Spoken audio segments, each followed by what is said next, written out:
Well, he's had 26 snake bites, this guy, 23 broken bones and 400 stitches to patch up his body, all in the name of science. And last night, Dr. Brian Fry was awarded the Australian Academy of Science Fenner Medal for 2011.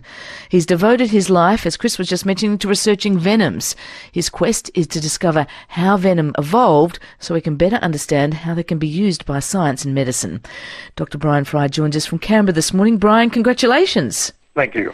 Now, most of us stay away from poisonous reptiles. I think that's fair to say. Not you, though. You love them, and you've always loved them. Yeah, this is literally all I've ever wanted to do. I think I was around 4 when I grandly announced that I was going to study venomous animals for a living, and I just haven't looked back. I think the world would probably be a nicer place if more people just sort of clung, however desperately, to their childhood dreams.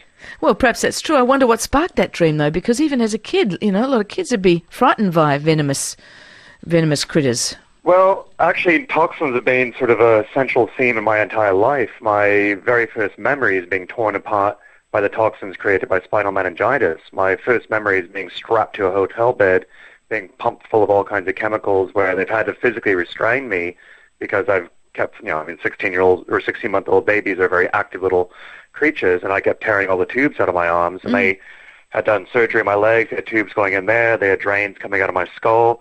And so my very first memory is of toxins, and I have a daily reminder of that where it erased the hearing in my right ear, except for one random mid-level spike where I have perfect hearing. Other than that, my right ear is pretty well useful for hanging sunglasses off and not much more. So I have a daily reminder, not just of the power of toxins, but also of my own mortality, and of course appreciating that, life can end at any moment. You could just step off a curb and take up a new career as a hood ornament, and that could be it right there. And I guess I can understand why that would spark your interest in researching how venoms work, and therefore how we can, better come up with antidotes for them, I guess, too. But most scientists studying something like venom would spend a lot of time in the lab. You travel thousands of kilometres to seek out the source, to come eye to eye, if you like, with these venomous creatures, don't you? Well, that's my competitive advantage, because most of the people that work on venoms buy the venoms from whether it be a pharmaceutical company or a serpentarium, which means that they are now working on the same pool of resources as their competitors have access to, and that's not a very bright situation. That means you're now in a sprint, as opposed to if I use my deep and abiding and absolute love and wonderment for the animals to appreciate their evolution and therefore have insights into the biodiversity hotspots, I've got a competitive advantage in that I have samples nobody else has. Like, I'm the only one in the world with Komodo dragon venom. I'm the only one in the world working on slow loris toxins, which is a type of primate in Southeast Asia that's the only venomous primate in the world. I'm the only one in the world working on the venoms of Antarctic octopuses. So that means that I have the luxury of time. And it's it's an ironic sort of paradox of when you can relax, you're actually faster and more efficient. When you try to go fast, you're less efficient and you often go slower because you have to correct your mistakes. So Brian, tell us, what's the advantage of being the only one in the world with the Komodo dragon venom? What are you and hopefully the rest of us going to get from that, do you think?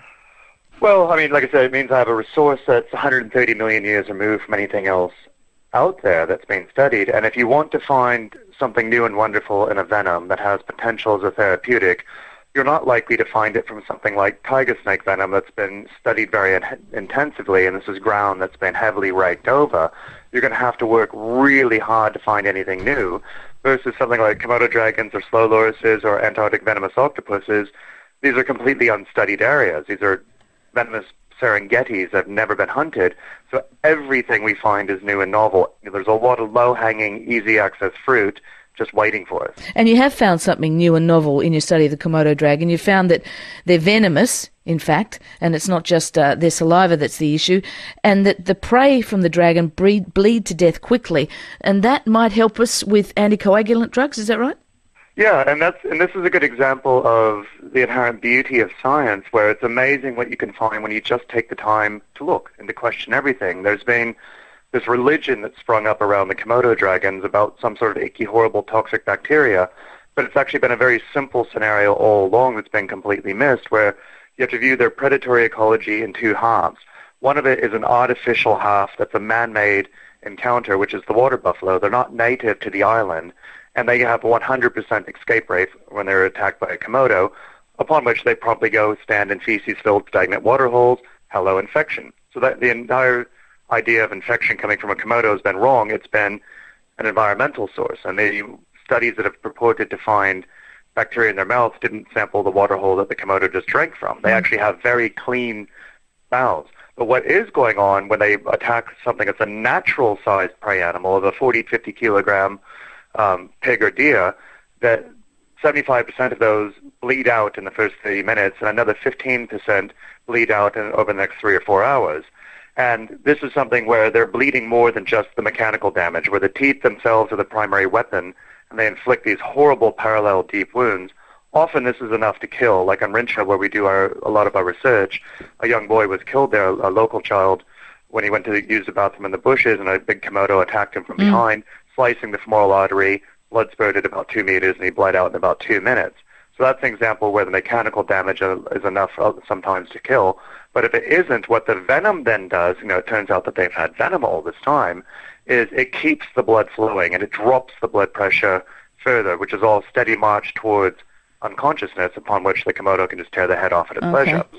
But this is where we're using field observations to make a discovery.